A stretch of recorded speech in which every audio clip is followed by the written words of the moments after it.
તો વરસાદની આગાહી વચ્ચે એક મહત્વના સમાચાર સામે આવી રહ્યા છે કચ્છથી કે જેને લઈને મહત્વના સમાચાર વરસાદ માટે આવી રહ્યા છે, જેમાં કચ્છ નજીક ડીપ ડિપ્રેશન મામલે આ મોટા સમાચાર છે।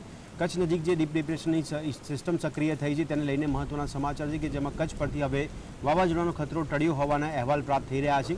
આપ દ્રશ્યોમાં પણ જોઈ રહ્યા છો, સાથે સાથે માહિતી મળી રહી છે કે મધદરિયે ડીપ ડિપ્રેશન છે તે ચક્રવાતમાં ફેરવાતું નજરે પડી રહ્યું છે, એટલે કારણે હવે કચ્છ પરથી વાવાઝોડાનો જે ખતરો છે તે ટળ્યો હોય તેવી માહિતી સામે આવી રહી છે। આ ચક્રવાત પાકિસ્તાનના કરાચી થઈને ઓમાન તરફ ફંટાઈ જાય તેવી શક્યતા સેવામાં આવી રહી છે। વાવાઝોડાની શ્રેણીમાં મધ્યમ કક્ષાનું આ વાવાઝોડું છે આસના, જેની અસર હવે ધીમે ધીમે નહિવત થતી અને નિષ્ક્રિય થતી જોવા મળી રહી છે। ડીપ ડિપ્રેશન મામલે આ મહત્વના સમાચાર છે, જેમાં કચ્છ નજીકથી સર્જાયેલું આ ડીપ ડિપ્રેશન હવે ચક્રવાતમાં પરિવર્તિત થઈ રહ્યું છે। તો વરસાદી માહોલ પર સામે જ્યારે નજર કરીએ તો ગુજરાત પર આસના નામના વાવાઝોડાનો ખતરો હવે ટળ્યો હોવાના અહેવાલ પ્રાપ્ત થઈ રહ્યા છે। ગુજરાતમાં જે સંભાવના વ્યક્ત કરવામાં આવી હતી તે સંભાવના હવે ટળી છે। આસના જે વાવાઝોડું છે તે નલિયાથી પાકિસ્તાનના કરાચી તરફ આગળ વધ્યું હોય તેવી વિગતો પ્રકાશમાં આવી રહી છે।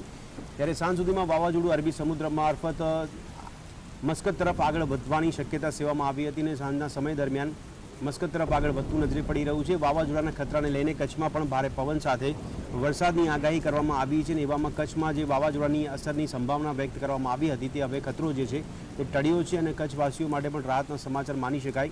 આસનાના વાવાઝોડું નલિયાથી પાકિસ્તાનના કરાચી તરફ આગળ વધતું હોય તેવી વિગતો પ્રકાશમાં આવી રહી છે। હવે ડીપ ડિપ્રેશન છે તે ચક્રવાતમાં પરિવર્તિત થયું છે અને આ ચક્રવાત છે તે પાકિસ્તાન તરફ એટલે કે કરાચી તરફ આગળ વધી રહ્યું છે।